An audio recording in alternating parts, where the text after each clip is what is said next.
Barcelona are at the top of the La Liga table, sitting comfortably with 3 points clear of last season's winner, Real Madrid.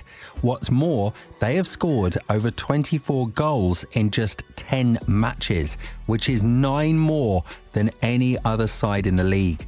And it is all because of one man, Hansi Flick. Their incredible run of form now has the world wondering, how did Hansi Flick transform Barcelona into a machine? Let's find out. How ironic is it that a coach who thrashed a Messi-themed Barcelona 8-2 has become the cornerstone of their success today? In just 2 months in charge, Barcelona has 10 wins in 12 matches and comfortably sits atop the La Liga table. But even more remarkable is that he's doing all these with limited resources and at the backyard court of teenagers from La Masia. But it wasn't always like this, because not long ago the dream reunion of Barcelona and beloved legendary player Xavi Hernandez happened. And if we're honest, we all thought Barca had found the next Pep.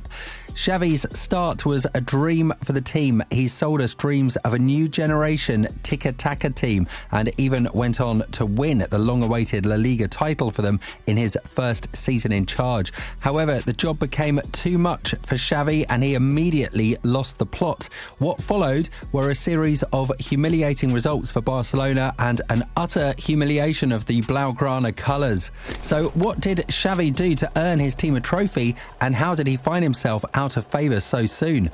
The first answer lies in the difference in his tactics. As I stated earlier, Xavi's arrival was a renewed hope for the difference in tactical philosophy he brought back to Barcelona. The Spaniard enjoyed a very different ideology from his predecessor, Ronald Koeman. Starting with his build-up play in the low build-up, Xavi sets his team up in a 1-4-2-1-3 formation, with the goalkeeper often playing between the centre-backs and a number 10 positioned slightly to the right. Robert Lewandowski often drops low into the midfield for the build-up in this formation, creating a 1-4-2-4 formation with 2 number 10s, Pedri and De Jong, and the wingers high and wide. This formation was a problem and was popularised by Robert De Zerbi. It gave the opponents difficult decisions on whether to spread and attack the wingers or to press in the midfield. Either way, they were always left open and defenceless. When building high, Xavi's Barcelona was set up in a 1-3-2-5 formation. This allowed either fullback to move into the wings and the other to turn into the third centre-back. But as you'd expect, this system had so many flaws. The first was that the team heavily relied on man-to-man aggressive pressing, which means more exertion of energy, and at every moment in the game, they must always be on their toes. This is not a strange philosophy, but they had to rely heavily on young midfielders like Pedri and Xavi to be the press's engine room. Of course, as this was not sustainable, they began to shut down slowly. Xavi was going on non-stop injuries, and Pedri. So were other players as well. Soon, they had to rely on other tactics, which weren't just working for Xavi. They were now prone to counterattacks and heavily lacked the manpower to go all, especially in the 2 Champions League games against Bayern, where they lost 5-0 on aggregate. Xavi kept blaming the players for the poor results, but that wasn't the final straw. Laporta was willing to give him the benefit of one more season to amend the team, but Xavi only got worse. His controversial interview about the club finally came to nail the coffin. He came out and he talked about how it was going to be really difficult next season because of obviously all the financial restrictions that they're facing, and Laporta is running out of levers. It may not surprise you that a politician like Laporta likes good news. He likes to be an optimist. He wants people who are upbeat all the time. In truth, Xavi only stated what was already obvious, but the only problem was that he kept whining about how Barcelona could never compete again. This ultimately led to his exit and the arrival of Hansi Flick. No one could have foreseen Barca's dream start under new manager Hansi Flick. When he was appointed, the red flags were drawn up.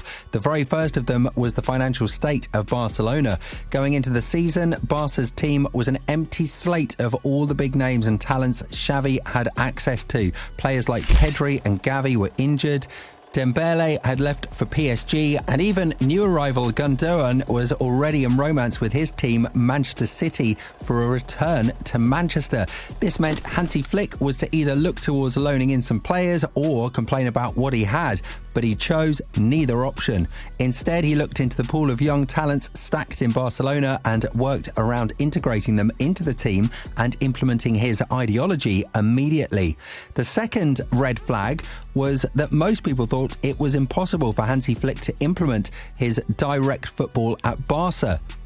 The reason was that before Flick, Barcelona had seen over 18 managers who were either Spanish or Dutch and had similar ideologies. In fact, the Barcelona style of play, also known as the tiki-taka, has been at the foundation of every coach's work. This style emphasises ball control, short passes and close-knit movement off the ball. It was popularised during the tenure of coach Frank Rijkaard and later perfected by Pep Guardiola. This was the blueprint until Hansi Flick. But unlike the tiki-taka system, which is more controlled, restrictive and requires patience, Hansi Flick's teams are known for their high-pressing, intense and daring style of play. He emphasises a strategic high pressing for over 90 minutes up the pitch. This is because he wants to win the ball further up the pitch so that his players can both pounce on loose balls to punish the opponents. This meant they could either score or they could regroup the counter and send the ball to deadly striker Lewandowski, and the rest, as you know, is a goal. He gives his players clear instructions and more freedom to roam the pitch. This makes it very hard for any team to predict the patterns of his team. It almost looks like a mad tactic when you see how they move fluidly, but there is also a recognisable method to that madness, which most certainly brings high rewards. Unlike the system Xavi had implemented at the club, which required them to hold more of the ball in their half, constantly being in close spaces to distribute quick passes, Hansi Flick's system emphasises more of the final third. This means fewer possessions per 90 minutes and emphasis on a purpose for the possessions as they are converted into more final third arrivals. But all these were only possible with the team that Hansi Flick has put together. Instead of more aggressive backward defenders in the defence line, he has opted for a pairing of Ingenio Martinez and Pau Cabasi's ability to play out from the back, helping specifically in forward passes. Thanks to increased progressive passes from both players, the team is significantly closer to the opponent's goal, and they easily play through the opponent's forward and midfield lines. In the midfield, Pedri is placed in a slightly deeper midfield role behind Dani Olmo, who is also one of the team leaders in progressive passes. When it all comes together, Barca emerges as a team taking more calculated risks, becoming even more dangerous on the press and counter-attack. But something else has been added to the mix. Want to know what it is? You'll have to subscribe to find out. Since his arrival, Hansi Flick has also made several significant improvements in the team. It's not just about their on-field decision-making. Off the pitch, he has brought in new systems to keep his players fitter so they can press better and, without losing their DNA, are quicker to get into scoring positions. Flick knows the right personnel to whom to delegate specific tasks. As such, he brought with him Marcus Sorge, Tony Tapalovic and Heiko Westermann to serve as his assistant coaches. He then fused those guys with the new fitness department that was put together by the sporting director over the summer. The fitness team is led by Julio Tous, who has previously worked with Antonio Conte at Juventus, Italy, Chelsea, Inter and Tottenham. Fitness and stamina are areas in which Xavi could have improved. It was why the team fell away in the latter stages of matches for last year's trophyless campaign. Just look at the 5 La Liga games they lost last season. 2 were against Real Madrid and another 2 against Girona, and 1 was against Villarreal. They led at least 4 of the 5 games but still conceded 12 goals after the hour mark and lost all due to low fitness. Flick has now improved the whole team in that regard. They now suffer fewer injuries and work harder than they did under Xavi. And now Barcelona looks like the same team that once dominated world football. But it's not the results alone. Barca are now looking more fun to watch. They play more excitingly and are all over the pitch for the whole game without having to spread too many unnecessary passes. As you'd expect, the players understand and enjoy his approach. According to Pedri, we work much harder than before, the midfielder said. He also said, the new fitness coaches are really good for us. We work hard and you notice it in the games. The team doesn't dip after the 70th or 80th minute.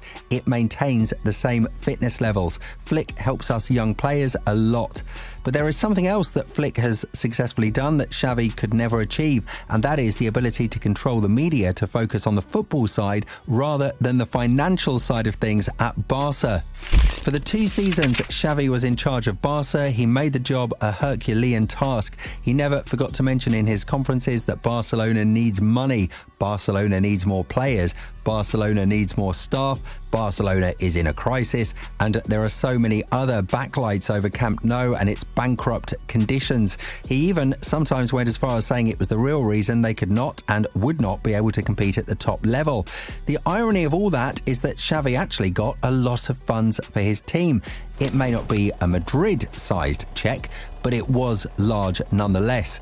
Xavi was given a 50 million Rafinha, a Robert Lewandowski, a Frank Kessie, Gundogan, Cancelo, Felix and many others, but it was never enough. However, Hansi Flick only has access to Dani Olmo, a retired Szczesny and the inexperienced Masia products, yet he is performing miracles beyond what anyone expected and has made no noise or complaints about it.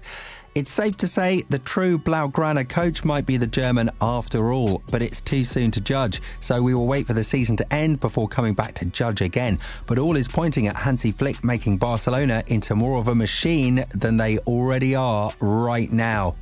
It's becoming more apparent that Flick might be shaping Barcelona into an even more formidable team. Only time will tell if he is truly the right fit for the Blaugrana revolution. Remember to subscribe and hit the notification button because in the next video, we'll dive into another tactical evolution. And trust me, you won't want to miss how this story unfolds.